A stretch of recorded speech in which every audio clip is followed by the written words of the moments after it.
Bonjour à toutes et à tous. Je suis Samuel Sivy, je travaille à l'Institut Actuaire, je suis responsable des groupes de travail et commissions techniques.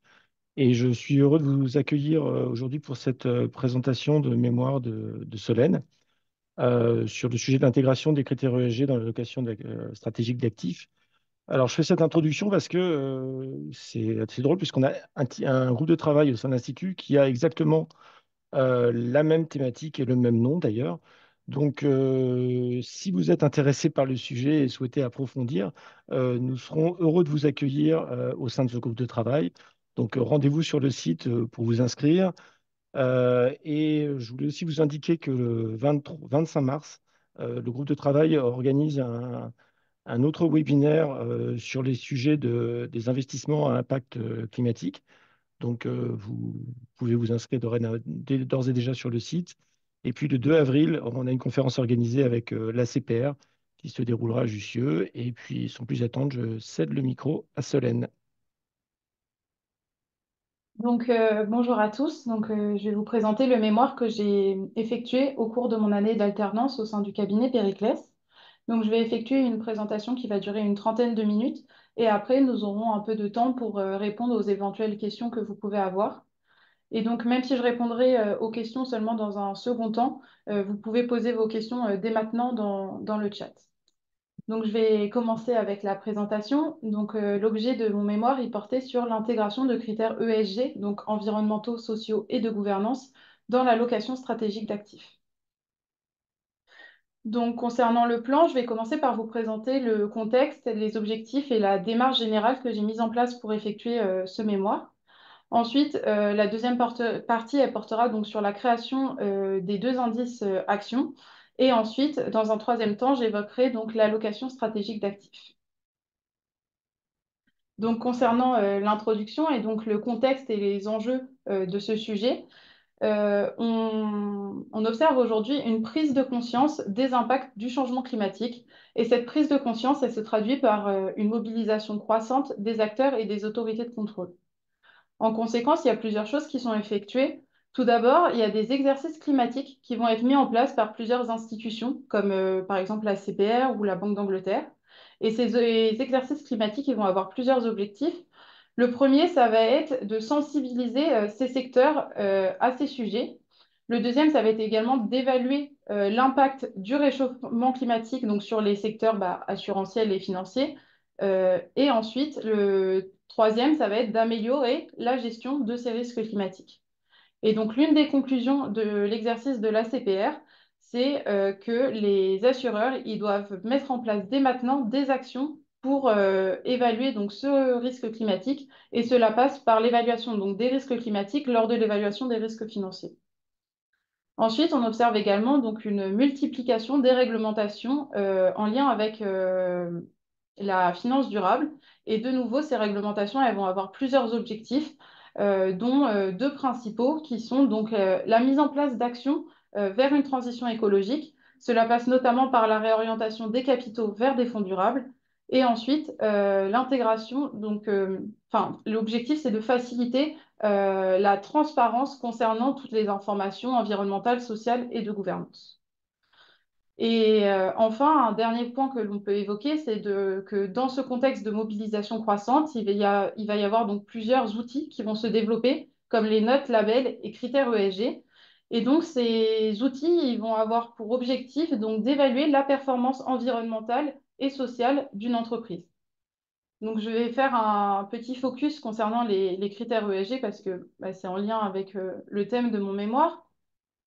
Donc, le sigle ESG, il signifie environnement, social et gouvernance. Donc, ces critères, ça va être un ensemble d'indicateurs qui vont permettre d'évaluer les performances environnementales, sociales et de gouvernance d'une entreprise. Par exemple, un des indicateurs qui peut être utilisé pour évaluer l'aspect environnemental, ça va être la consommation d'énergie ou l'utilisation des sols. Pour l'aspect social, il est possible de regarder le respect des droits de l'homme. Et enfin, pour l'aspect de la gouvernance, un des indicateurs que l'on peut évaluer, c'est l'indépendance du conseil d'administration. Et donc, ces critères ESG, ils vont permettre aux consommateurs et aux investisseurs d'avoir à leur disposition un certain nombre de renseignements pour savoir comment ces différents aspects, donc environnementaux, sociaux et de gouvernance, sont traités au sein des entreprises. Et en fait, le développement de ces critères ESG conjugué à la multiplication des réglementations qui encouragent leur prise en compte, ça a conduit à la création d'une nouvelle classe d'actifs que l'on peut appeler les actions ESG. Et donc, c'est dans ce contexte que s'inscrit ce mémoire. L'objectif, c'était d'étudier l'intérêt en termes de performance et de risque de l'intégration de critères ESG dans l'allocation stratégique d'actifs. Et donc, cette intégration, elle s'est effectuée via une segmentation au sein de la classe action entre des actions ESG et des actions non ESG. Donc, et pour rappel, l'allocation stratégique d'actifs, donc c'est un outil décisionnel qui va permettre de répartir les actifs au sein des différentes grandes classes d'actifs. Donc maintenant, je vais vous présenter la démarche générale que j'ai mise en place. Donc, il y a donc ce mémoire, il a été composé en deux grandes parties. La première partie, c'est sur la création des indices actions. L'idée, c'était donc de regrouper les entreprises selon des ensembles homogènes d'un point de vue des critères ESG. Et donc pour cela, j'ai mis en place des méthodes de clustering. Et à l'issue de ces regroupements, donc j'ai pu calculer les indices qui étaient associés à chacun de ces groupes. Et j'ai également calculé un certain nombre de métriques pour pouvoir donc projeter les actions lors de l'allocation stratégique d'actifs. Et donc, pour cette deuxième grande partie sur l'allocation stratégique d'actifs, il y a deux études qui ont été effectuées. La première étude, c'est l'étude d'une frontière efficiente, donc en univers monde réel. Et l'objectif, c'était donc de modéliser l'impact d'actions ESG, de mesurer donc l'impact de la modélisation d'actions ESG et d'actions non ESG. Et ensuite, la deuxième analyse, c'est une analyse d'impact solvabilité 2, donc type ORSA, qui permettait notamment de déterminer l'allocation optimale. Donc, je viens de vous présenter le contexte, les objectifs et la démarche générale. Maintenant, je vais vous présenter la création des deux indices actions, en commençant donc par les différentes hypothèses que j'ai dû faire pour construire ces indices. Concernant les hypothèses, donc la première est concernée donc le périmètre de l'étude. J'ai considéré les entreprises qui étaient issues de l'Eurostoxx 50 et de l'Euronext 100. J'ai considéré donc, comme la composition de ces indices elle varie au cours du temps, j'ai considéré les entreprises qui étaient présentes au sein de ces indices au 30 décembre 2022. Ensuite, concernant donc les données, j'ai utilisé donc des données à la fois financières pour déterminer les indices actions et donc parmi ces données financières, il y avait donc les cours boursiers que j'ai utilisés et ensuite des données également extra-financières, donc comme les émissions carbone, l'intensité carbone, le niveau de controverse et les impacts positifs et négatifs. Je vais rentrer un peu plus en détail concernant ces données extra-financières. Donc, l'émission carbone, elle était calculée comme la somme des émissions carbone sur 3 ans. L'intensité carbone, elle correspond donc aux émissions carbone rapportées au chiffre d'affaires. Le niveau de controverse, lui, il mesurait donc l'implication dans des activités et des événements qui peuvent avoir donc des impacts négatifs sur les parties prenantes. Donc, il peut s'agir par exemple d'incidents d'opération comme la pollution d'un cours d'eau. Et enfin, pour les deux dernières variables explicatives que j'ai utilisées, donc il y avait l'implication dans des activités ayant respectivement un impact positif et un impact négatif. Et donc, ces activités, elles sont mesurées à l'aide donc d'un pourcentage de revue qui provient donc soit d'une activité durable, soit d'une activité à impact négatif. Une activité durable, ça peut être par exemple la prévention et la réduction de la pollution. Et une activité à impact négatif, ça peut être des revenus qui proviennent d'armes ou de boissons alcoolisées. Les données extra-financières que j'ai utilisées, c'était des données qui étaient publiques. Donc ça, c'est quelque chose qui est intéressant pour effectuer, enfin, pour la reproductibilité de l'étude. Néanmoins, il y a quand même certains points enfin, certaines limites associées à ces données et que je vais évoquer ici. Donc il y a trois principales limites qu'on peut évoquer. La première, c'est enfin, c'est le fait que j'ai utilisé des données qui proviennent d'un seul fournisseur de données. Or, contrairement aux données financières, par exemple, les indicateurs, il n'y a pas de méthodologie pour calculer un indicateur. Et donc, en fonction des fournisseurs de données, les variables utilisées pour le calcul d'un même indicateur, elles peuvent être différentes. Les sources de données, elles peuvent également être différentes. Et donc, au final, un même indicateur, en fonction des différents fournisseurs de données, ils peuvent avoir des notes qui sont très différentes. Donc ça, c'est une première limite. Après, bien sûr, il y a plus ou moins de subjectivité concernant ces indicateurs en fonction des variables ESG. Une deuxième limite que l'on peut évoquer, c'est le fait que j'ai utilisé un nombre assez restreint de variables ESG, donc seulement 5. Et cette étude, elle pourrait donc être enrichie en complétant ces variables et en utilisant donc un nombre plus important d'indicateurs ESG. Et enfin, une dernière limite que l'on peut noter, c'est le fait que ces données ESG, elles sont assez récentes et donc elles ne sont pas évaluées de manière très régulière. Et la disponibilité d'un historique sur ces données ESG, elle est très restreinte, voire inexistante. Et donc, les données que j'ai utilisées, elles sont évaluées uniquement à un instant T. Et je n'ai pas une vision passée ou future sur ces données-là. Donc ça, c'est une dernière limite concernant les données extra-financières. Et ensuite, donc, si on revient sur les hypothèses, une dernière hypothèse qui a été effectuée, c'est par rapport à l'horizon temporel. Donc, pour les données financières, j'ai utilisé un horizon temporel qui allait de septembre 2019 à février 2023. Et de nouveau, il s'agit d'une des limites de cette étude parce que c'est un horizon qui est assez restreint et qui comprend donc les récentes périodes de crise comme le Covid ou la guerre en Ukraine. Et c'est quelque chose que j'ai dû effectuer parce que si je remontais plus loin dans les données, j'avais un nombre très important de valeurs manquantes. Donc voilà. Une fois que toutes ces hypothèses elles ont été définies, il y a un traitement des données qui a été effectué. Et donc, il y a 106 entreprises qui ont finalement été retenues pour construire les différents indices. Maintenant, je vais vous présenter la démarche générale que j'ai mise en place pour effectuer le regroupement. Donc, je vais vous présenter la démarche en général et après, je rentrerai un peu plus en détail sur certains éléments. La première étape, elle consistait donc à mettre en place une ACP, donc analyse en composantes principales. Et cette ACP, elle avait trois objectifs principaux. Le premier, c'était la visualisation des données. Ensuite, c'était l'étude des contributions.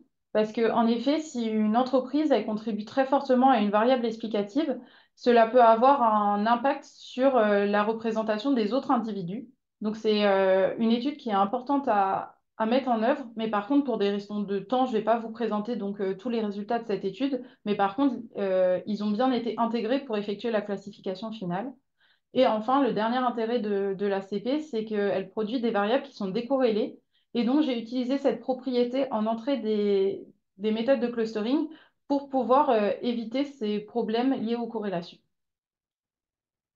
Et donc, ensuite, concernant les méthodes de clustering en tant que telles, j'ai utilisé deux méthodes différentes. Tout d'abord, la CAH, donc classification ascendante hiérarchique.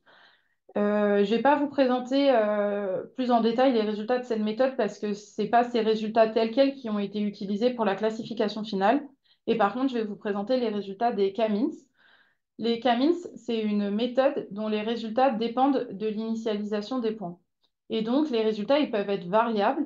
Et le fait d'utiliser en entrée des K-means les résultats de l'ACP, ça va permettre, donc, en plus d'éviter les problèmes liés aux corrélations, comme j'ai dit tout à l'heure, de stabiliser les résultats. Donc, c'est ce que j'ai fait. Ensuite, j'ai pu calculer un certain nombre d'indicateurs, comme les indicateurs de Doom, de Silhouette et de Davis-Baldwin. C'est des indicateurs qui vont permettre d'évaluer la qualité du clustering, mais également de déterminer le nombre de regroupements à effectuer. À l'issue de ça, il y a plusieurs analyses complémentaires qui ont été effectuées pour déterminer la classification finale qui correspond à une combinaison entre la CAH et les CAMIS. Donc voilà pour la démarche générale. Maintenant, donc, si je rentre un peu plus en détail, pour l'analyse en composantes principales, donc pour rappel, elle avait trois objectifs, la visualisation des données, l'étude des contributions et la décorrélation des variables. Pour effectuer cela, il était nécessaire de commencer par déterminer le nombre de composantes principales à conserver pour la suite. Et les deux premières dimensions principales, elles possédaient une valeur propre qui est supérieure à 1. Et pour rappel, une valeur propre supérieure à 1, ça signifie que que la composante principale, elle explique plus de variance que la variable initiale. Donc, on a décidé de conserver ces deux premières dimensions. Et ensuite, les dimensions 3 et 4, donc on observe ça sur le graphique en bas à gauche, Ces dimensions-là, on voit qu'elles expliquent pas beaucoup moins de variance que la deuxième dimension. Et donc, c'est donc poser la question de conserver deux, trois ou quatre dimensions principales. Et au final, après certaines analyses, on a décidé de conserver les trois premières.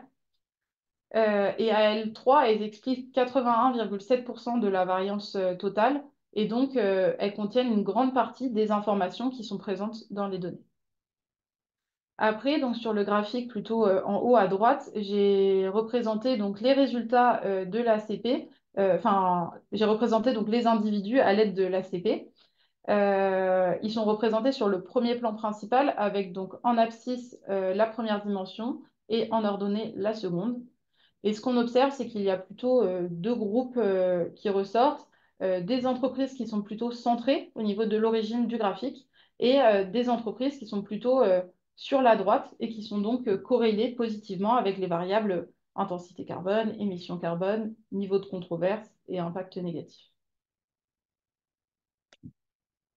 Et donc ensuite, j'ai utilisé donc, ces résultats pour mettre en place les K-means afin d'éviter les problèmes liés aux corrélations et puis de stabiliser les résultats.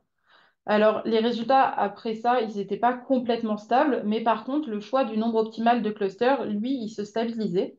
Et donc, les trois graphiques qui sont représentés, ils représentent donc la moyenne des indicateurs de silhouette, de Doom et de Davis-Baldwin. Et donc, c'est une moyenne qui a été réalisée sur 1000 itérations.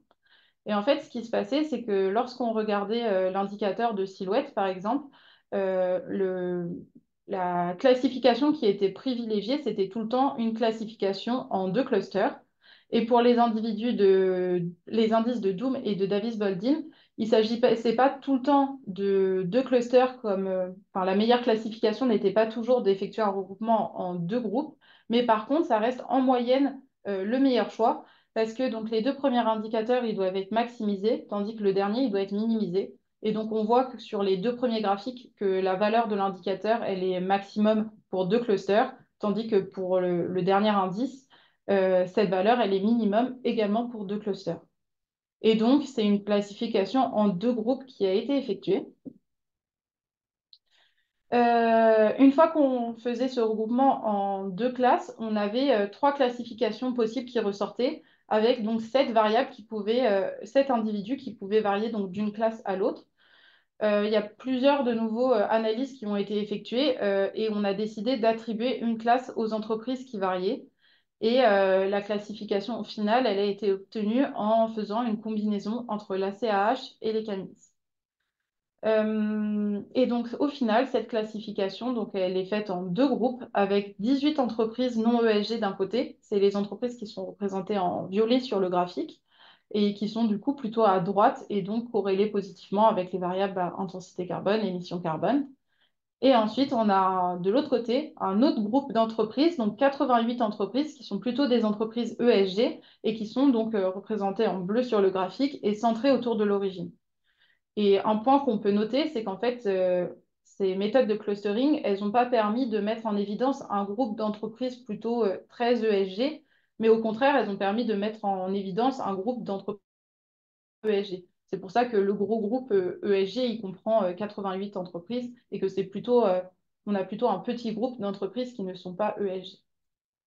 Et donc, une fois qu'on avait nos classifications, on a pu construire les indices qui étaient associés à chacun des groupes et qui sont représentés donc, sur le graphique en bas 100. On observe que les deux indices ils suivent les mêmes grandes tendances avec une forte chute en mars 2020 liée au Covid. On observe également que l'indice ESG il semble avoir des variations, enfin, des fluctuations qui sont plus marquées que l'indice non ESG. Et pour la performance, on observe une nette surperformance de l'indice ESG par rapport à l'indice non ESG. Et donc, ces observations qu'on peut voir graphiquement, on les retrouve lorsqu'on calcule les indicateurs. En effet, on avait une volatilité annualisée pour l'indice ESG qui était donc légèrement supérieure à l'indice non ESG et une performance annuelle moyenne qui est, elle, nettement supérieure à l'indice non ESG. Et donc, ces résultats, ils ont ensuite été utilisés pour effectuer l'allocation stratégique d'actifs. Donc, c'est la partie que je vais vous détailler maintenant en commençant de nouveau par les hypothèses. L'allocation stratégique d'actifs, elle a été appliquée donc à une compagnie d'assurance vie réelle qui proposait des produits d'épargne et de retraite. Concernant les hypothèses pour cette compagnie, donc elle avait des actifs en valeur de marché à hauteur de 39 milliards d'euros. Ces actifs sont en moins-value latente avec une valeur de environ 5 milliards d'euros. Et ensuite, il y a des provisions mathématiques d'environ 42 milliards d'euros. Concernant la répartition au sein des différentes classes d'actifs, on a une répartition qui est assez classique avec donc une majorité d'obligations, environ 73%, et après des OPCVM taux, des actions, de l'immobilier et également du monétaire. Concernant les hypothèses pour la réallocation, on a considéré donc une convergence des allocations en 3 ans. Et ça, c'est une hypothèse qui a été effectuée parce que on voulait donc lisser la réallocation sur 3 ans pour éviter les forts mouvements du portefeuille lors de la première année. Une autre hypothèse qui a été prise, c'est que les bornes minimales et maximales sont égales à la cible. Et ça, c'est quelque chose qui a été fait parce que l'objectif de cette étude, c'était d'analyser l'impact de la modélisation d'une classe action ESG et d'une autre non ESG. Et donc, si on laissait une marge de manœuvre au portefeuille de varier entre ces deux classes-là, il aurait été plus compliqué de mesurer réellement l'impact. Et enfin, une dernière hypothèse, c'est que la réallocation, elle s'est effectuée en valeur de marché. Donc maintenant, concernant les démarches, donc il y a une première analyse qui a été effectuée, qui est donc la construction d'une foncière efficiente en univers monde réel. J'ai testé donc un grand nombre d'allocations pour effectuer cette frontière efficiente. Donc il y a 144 allocations qui ont été testées. Et la frontière efficiente, elle a été construite à l'aide d'un indicateur de rendement et d'un indicateur de risque qui correspondaient respectivement donc à une moyenne et à un quantile à 5% de la somme des produits financiers sur 5 ans et des plus ou moins values latentes R34310. Et ces plus ou moins values latentes seulement à horizon 5 ans. On a considéré seulement les plus ou moins values latentes des actifs R34310 parce que les obligations, elles étaient en moins-value latente dans le portefeuille. Et donc, si on les avait pris en compte, bah, ça ne permettait pas de mesurer la marge de manœuvre qu'avait l'assureur sur son portefeuille. Et enfin, ces indicateurs, ils ont été évalués à horizon 5 ans parce qu'il s'agit de l'horizon du business plan. Cette première analyse, elle a permis de mettre en évidence donc 6 allocations qui sont efficientes et qui ont été modélisées, enfin qui ont été analysées plus en détail lors de la deuxième analyse. Cette deuxième analyse, c'est une analyse d'impact solvabilité 2, donc type ORSA, avec une projection déterministe monde réel sur 5 ans, puis stochastique risque neutre. Il y a 7 allocations qui ont été testées, les 6 allocations efficientes mises en évidence lors de la première étude et l'allocation initiale. Et de nouveau, j'ai utilisé donc plusieurs indicateurs comme le SCR, les plus ou moins values latentes, l'indicateur de performance et le taux servi. Et l'analyse de ces différents indicateurs, elle a permis au final de déterminer l'allocation qui est efficiente. Donc, je vais vous présenter maintenant les résultats de l'analyse en univers monde réel. Donc, la frontière efficiente, elle est représentée donc, sur le graphique. Il y a donc 6 allocations qui sont efficientes qui sont mises en évidence. Ce qu'on peut remarquer, c'est que l'allocation 4, c'est une allocation qui va permettre de maximiser le rendement tout en ayant un niveau de risque qui est équivalent à l'allocation initiale. Ensuite, les allocations 1, 2 et 3, c'est des allocations qui sont plutôt prudentes et qui vont donc permettre de diminuer le risque tout en maximisant le rendement. Et enfin, les allocations 5 et 6, c'est des allocations qui maximisent le rendement et donc en conséquence augmentent également le risque. La composition de ces différentes allocations efficientes, elle est représentée sur le tableau ci-contre.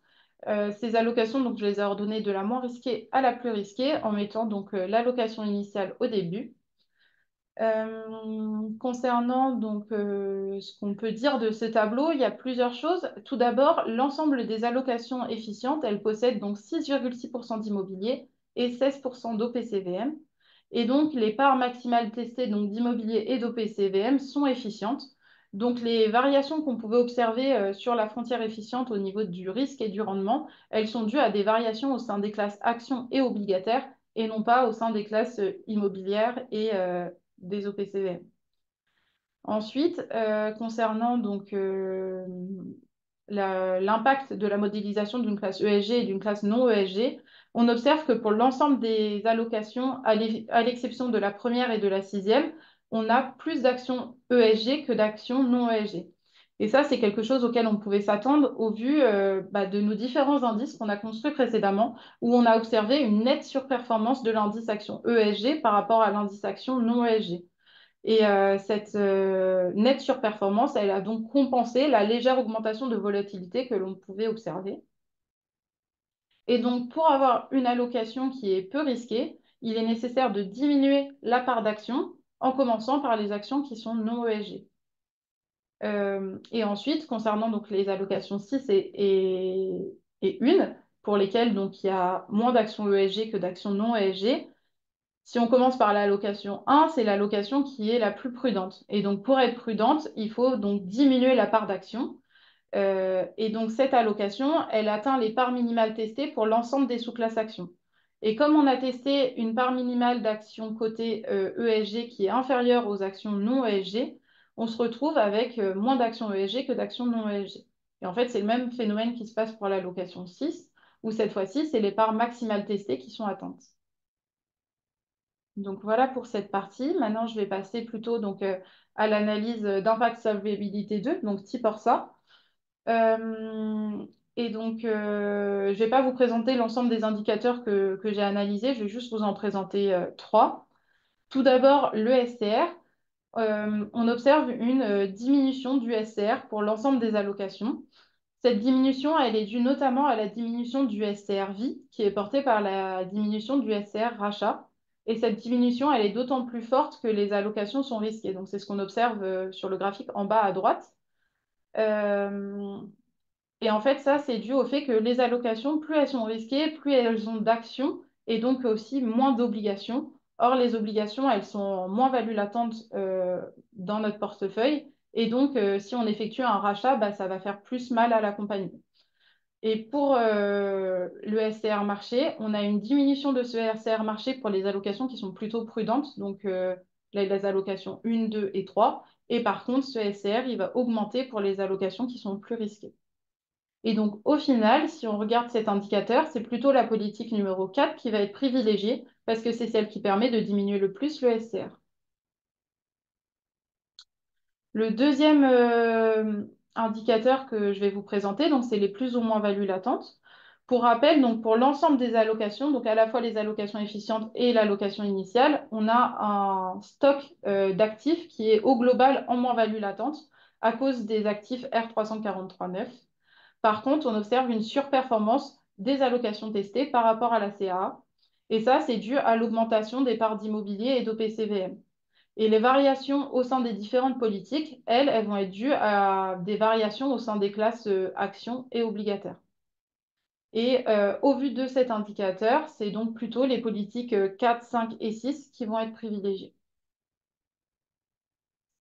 Le dernier indicateur que je vais vous présenter, c'est l'évolution du taux servi. Et cette fois-ci, on va observer une sous-performance de l'ensemble des allocations testées par rapport à la CAA. Par contre, on constate que les allocations qui sont peu risquées, donc 1, 2 et 3, elles vont servir un taux qui est légèrement supérieur aux allocations plus risquées. Et donc, au vu de cet indicateur, c'est la CAA qui doit être privilégiée, mais les politiques 1, 2 et 3 vont permettre de limiter cette diminution du taux servi. Enfin, donc ces analyses, elles ont permis de déterminer l'allocation optimale. Et donc l'ensemble de ces études, elles conduisent plutôt à sélectionner les allocations 3 et 4. L'allocation 4, c'est celle qui permet notamment le meilleur gain en SCR. Et l'allocation 3, elle va permettre une amélioration du taux servi par rapport à l'allocation 4, tout en ayant une réduction du SCR qui est importante et de réduire également le stock de moins-value latente. Donc au final, l'assureur, il a une marge de manœuvre entre ces deux allocations qui reste optimale. Et donc, pour la conclusion de cette étude, l'objectif du mémoire, c'était d'étudier l'intérêt, donc à la fois en termes de performance et de risque, de l'intégration de critères ESG dans l'allocation stratégique d'actifs. Et cette intégration, elle se faisait via une segmentation au sein de la classe action. Donc, pour la première partie, concernant la construction des indices, on a montré qu'il était possible de construire des indices qui sont très différents en se basant uniquement sur des variables ESG. Et donc ça, c'est quelque chose qui est intéressant parce que ça permet de mettre en évidence un levier d'action supplémentaire pour l'allocation stratégique d'actifs. Ensuite, on doit quand même évoquer certaines limites concernant les données qu'on a utilisées. Tout d'abord, le fait qu'on a utilisé des données ESG qui proviennent d'un seul fournisseur. Et donc, il pourrait être intéressant de refaire cette analyse en utilisant les données d'un autre fournisseur et de voir si ça a un impact en fait sur les résultats. Concernant la deuxième limite, donc le nombre de variables ESG qu'on a utilisées, il était assez restreint. Et donc pareil, enrichir l'étude en rajoutant des variables ESG pourrait être intéressant. Et enfin, concernant les données donc plutôt financières, l'une des limites, c'était l'horizon temporel qui était donc assez restreint et qui comprenait plusieurs périodes de crise comme le Covid ou la guerre en Ukraine. Ensuite, concernant la deuxième partie, donc plutôt sur l'allocation stratégique d'actifs, et donc l'impact de la modélisation d'une classe action ESG et d'une autre non ESG, on observe qu'il y a une préférence qui est accordée à la classe action ESG par rapport à celle non ESG. Par ailleurs, la méthodologie donc, que j'ai développée au cours de ce mémoire, elle pourrait être adaptée directement au portefeuille des différentes compagnies d'assurance. Et le fait que j'ai utilisé des données publiques, c'est un avantage pour la réplicabilité de l'étude. Une dernière limite que l'on pourrait évoquer concernant cette partie, c'est la diversification. En effet, je n'ai pas étudié la diversification au sein des différents indices que j'ai construits. Or, il est possible qu'il y ait certains secteurs d'activité qui aient été bah, supprimés au sein de ces indices. Et donc, ça peut avoir un impact sur les risques et les rendements. Et donc, pareil, ce serait une étude qui pourrait être intéressante de mener si on venait à mettre en place cette méthodologie au sein de compagnies d'assurance.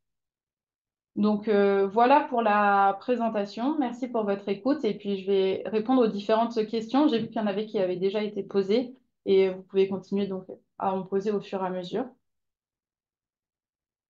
Donc la première question, c'est me demande si les obligations ne sont pas concernées. Et donc non, il s'agit d'une limite de cette étude. Cette étude, elle s'est vraiment concentrée sur la classe action. Après, il serait intéressant d'intégrer aussi d'autres classes d'actifs, notamment parce que la classe action, donc elle représente une faible part du portefeuille. La méthodologie un peu telle qu'elle, elle pourrait être mise en place aussi pour la classe immobilier. Ça pourrait être assez facile en modélisant pareil des indices immobiliers qui sont différents et en effectuant donc une sectorisation en évaluant donc un indice immobilier ESG et un indice non ESG à partir par exemple des notes des bâtiments, etc. Et pour la classe obligataire, pareil, ce serait intéressant d'adapter la méthodologie, où là, par contre, ça nécessiterait une petite adaptation supplémentaire, mais ce serait quelque chose à développer. Et donc, pourquoi seulement les actions compte tenu du faible poids dans l'allocation des assureurs?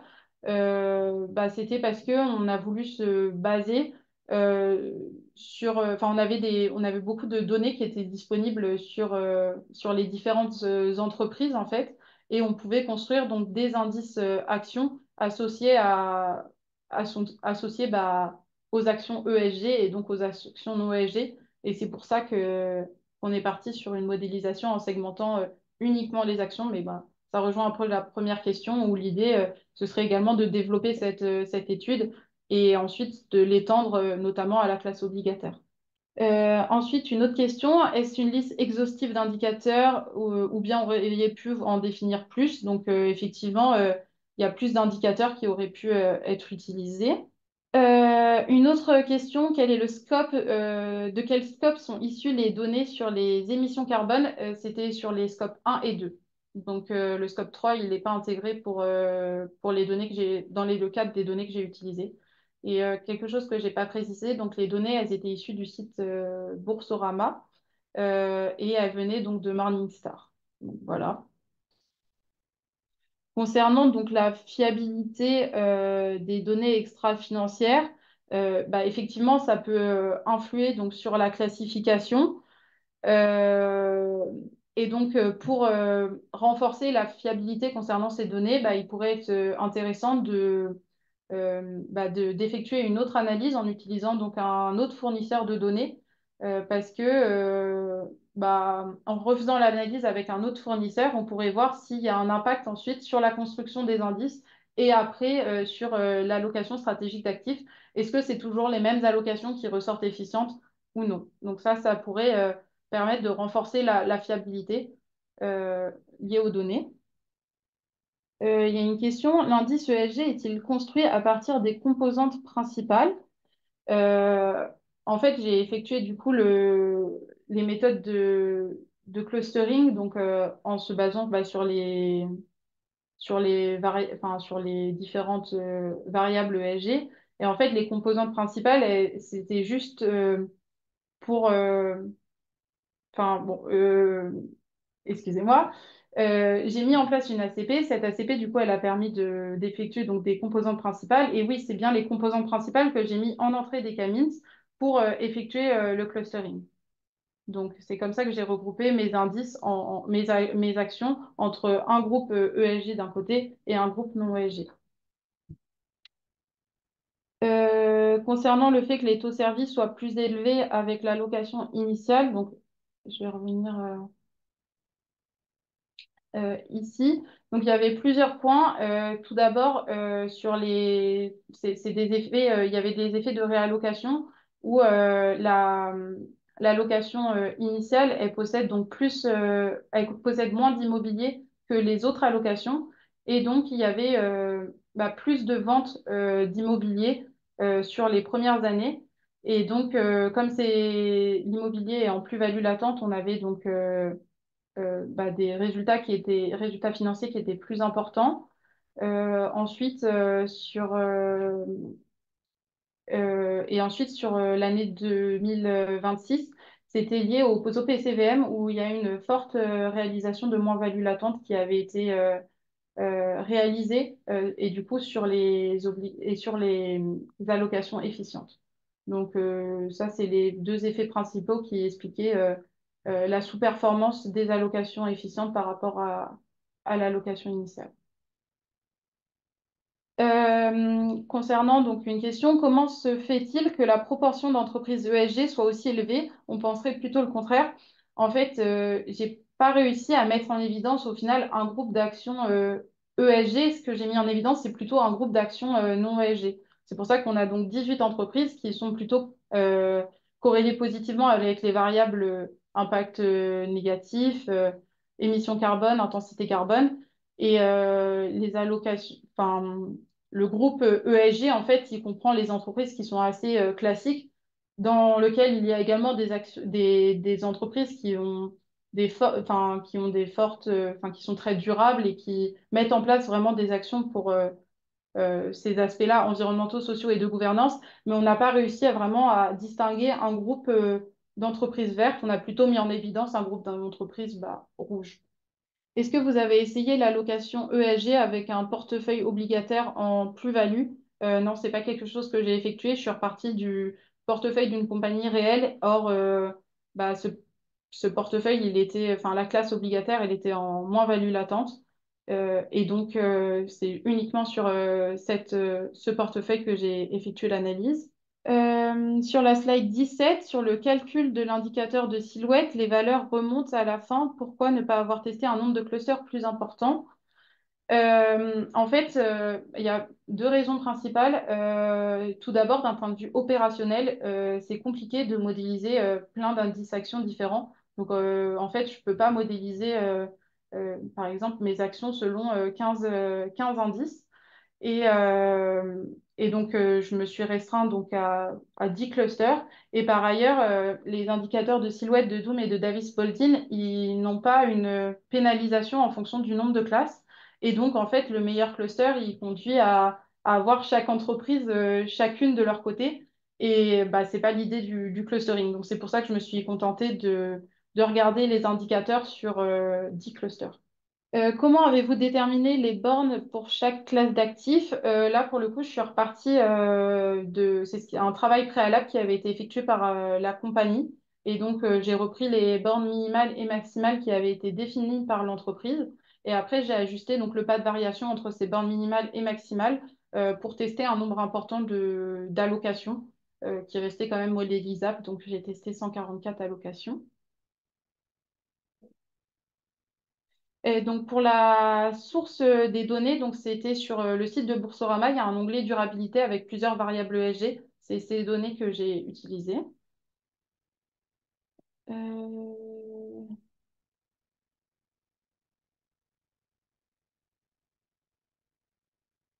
Dans le calcul du SCR marché, la charge en capital est-elle la même entre les actions ESG et les actions non ESG? Application de choc de formule standard ou de choc spécifique calibré pour l'étude. Et donc, ce que j'ai effectué, c'est vraiment des chocs en standard. Et après, une des ouvertures de cette étude, ce serait du coup de la mettre en place pour une étude type ORSA, où on pourrait appliquer des chocs qui sont différents. Mais là, les chocs qui ont été appliqués, c'est vraiment les chocs classiques formule standard.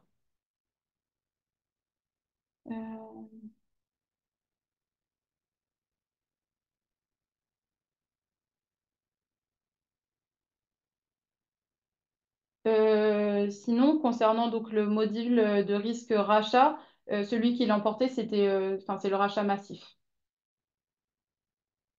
Du coup, sur cette slide, on me demande pourquoi la CAA est aussi peu performante par rapport aux allocations efficientes. Là, il va y avoir plusieurs raisons. La première raison, c'est que l'environnement économique, il a beaucoup changé en un an. Donc, les conditions, elles sont plus du tout les mêmes, ce qui peut impliquer donc une sous-performance de cette allocation par rapport aux allocations efficientes maintenant. Et ensuite, cette allocation efficiente, elle a été déterminée. Enfin, il peut y avoir un léger biais lié enfin, au logiciel qui est utilisé pour effectuer l'allocation stratégique d'actifs. Moi, j'ai effectué toute cette analyse sur le logiciel Solveo. Or, les analyses qui ont été effectuées donc, pour déterminer l'allocation efficiente, donc il y a 2 ans, enfin un an, c'était pas forcément sur ce logiciel et donc ça peut aussi entraîner un petit biais entre les deux. Mais la principale raison, c'est le fait que l'environnement économique, il est complètement différent. Ensuite, il s'agit de sociétés vraiment non ESG ou de sociétés qui n'ont pas de données ESG dans la base. Non, j'ai supprimé, il y avait certaines données, enfin, certaines entreprises qui n'avaient pas de données ESG et toutes ces entreprises, je les ai supprimées, je ne les ai pas pris en compte pour effectuer l'analyse. Donc, c'est bien basé sur enfin, c'est bien en fonction des données ESG et qui sont donc moins bonnes que les autres entreprises. Et pouvez-vous donner une idée du type d'entreprise ou de secteur représenté dans la catégorie donc non ESG qui résulte de votre ACP? Donc oui, les secteurs qui étaient principalement représentés, c'était tout ce qui était chimie, énergie. C'était des secteurs qui, on le sait, émettent beaucoup. Donc il y a une analyse un peu sur la cohérence en fait des entreprises présentes au sein des indices qui a été effectuée assez rapidement, même si on n'a pas regardé en détail les secteurs d'activité. C'est des grandes entreprises qui sont connues, donc on arrive à situer assez rapidement si elles sont plutôt, on va dire, polluantes ou non polluantes. On me demande si j'ai fait une analyse sur les frais liés aux investissements dans les actions ESG et non ESG. Et ça, c'est une étude que je n'ai pas développée, mais qui pourrait être intéressante d'effectuer également, mais ça n'a pas été intégré lorsque j'ai effectué l'allocation stratégique d'actifs. Ensuite, comment est-ce que j'ai modélisé ces actions dans la location stratégique d'actifs? En fait, j'ai juste utilisé les rendements et la volatilité. Et ensuite, j'ai utilisé un modèle de projection action. Et donc, enfin, c'est un modèle de Black-Scholes qui a été utilisé pour modéliser les actions.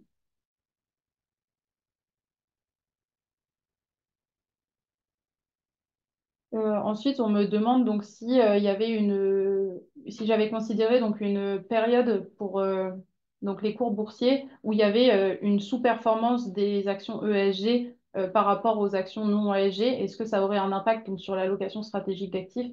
Et donc oui, ça aurait probablement un impact parce que euh, c'est à partir de cela que j'ai calibré donc la projection de mes actions pour l'allocation stratégique d'actifs. Et enfin, voilà, la dernière question là qui vient d'être posée, est-ce que les dividendes sont comparables entre les... Ah oui,